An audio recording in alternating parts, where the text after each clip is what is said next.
We continue now with the great one, Mark Levin. The book is called The Liberty Amendments, Restoring the American Republic. All right, we're going to get into this in a lot of detail Friday, but I want to give a preview because you have offered, you're saying that the states can propose constitutional amendments, not a constitutional convention. Correct. Okay, let's go over them. Right. First one. Well, term limits for members of the House and the Senate, because historically, when they created this bicameral legislature, the House 2 terms, the Senate 6 terms, and the Senate was supposed to be made up of members who were chosen by the state legislatures, by the way, and I addressed that too. They wanted rotation in and out of office because they wanted these people to have a real, true understanding of what their constituents were thinking and what they were feeling. As a matter of fact, really, Congress is part-time. Farmers continue to farm. Businessmen continue to be businessmen. And you can see the problem today. I mean, you have members of Congress who represent certain industries or unions or interests as much or more than their constituents or states. Mm-hmm. You have an example. I'll give you an example. Let me also talk about the 17th Amendment, where you have to take this. You want to abolish it. Well, I want to go back to what the framers intended for. The Senate makes no sense. Well, let me just say, so the first one is an amendment, term limits for Congress.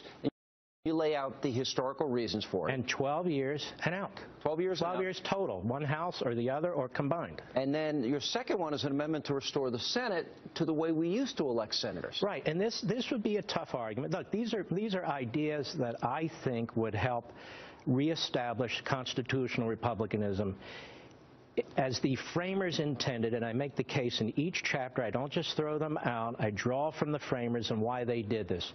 This bicameral plan was presented by the Sherman plan, a Connecticut plan, and the plan was that the Senate would be representative of the states, so the states would have input in what's going on in the federal government, and in the House of Representatives, direct election 2 years. Now we have people sitting 20 years not representing the states.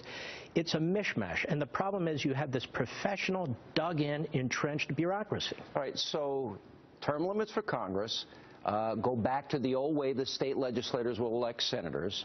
Then you say an amendment that would establish term limit for Supreme Court justices and a supermajority legislative override. Right. Well, I mean, why should one lawyer, depending on really the luck of the draw, the historical times, a 5-4 vote for all time set in place cultural, social, economic, whatever policy for the nation, a nation of 310 million people without any recourse whatsoever. One person. It is absurd. That's not what the Constitution intended. There's nobody at the Constitutional Convention that argued for that. And if that had been the case, there would have been no Constitution because the states would never have conferred that kind of power. You even said in the book that the framers thought that would be the weakest branch. They thought that would be the weakest branch. There's no question about it. And I'm not saying eliminate the independence of the judiciary, the Supreme Court. What I'm saying is in some of these far-reaching societal cases, well, let's society have a say. 3/5 of the states or 3/5 of Congress having the power to override a majority Supreme Court decision. All right. Then you have 2 amendments to limit federal spending and taxing. Right.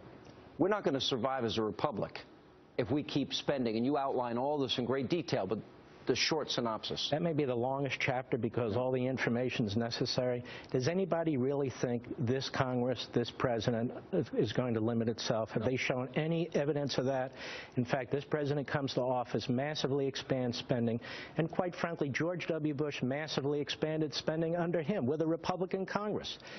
This is not Republican or Democrat. This is constitutional and originalism. And the problem is, under Republican administrations and Congresses, under Democrat administrations and Congresses, we have this massive explosion of the federal government. And if we don't constitutionally limit that, and how much of our private property they can take through taxation, well, we're doomed because they're not going to limit it. You have an amendment to limit the federal bureaucracy, which is now, as you said, they're in every aspect of our life. They're even designing our cars. Well, the federal bureaucracy is the 4th branch of government. Yeah. They issue 3,000 laws and rules a year. I mean, and the people have no say in it. So that is a delegation Congress gave to them, and I say it ought to be delegated back. You believe an amendment to promote free enterprise, protect private property, grant the states the authority to directly amend the Constitution. Right. 2/3 of the states to directly amend the Constitution. And look, the Constitution's been rewritten and mangled and amended left and right by all three branches of the federal government. I'm talking about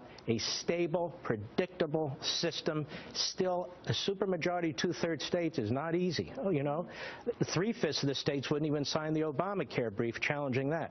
So these are still supermajorities. But, Sean, there needs to be recourse for the people, not through majoritarianism, but through representative government. That's what the states were supposed to be, a buffer between them and the federal government. So the bottom line here is, and we'll go into great detail for the full hour we have you on Friday night. You're coming back. We're going to do a live audience show.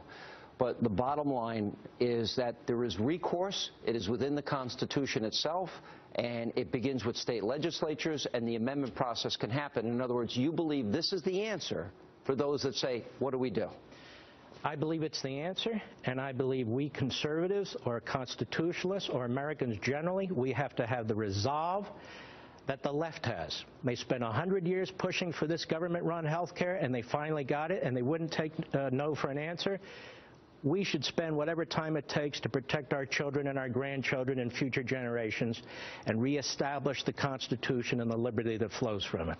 All right, Mark, great book, The Liberty Amendments, Restoring the American Republic. We'll see you Friday night.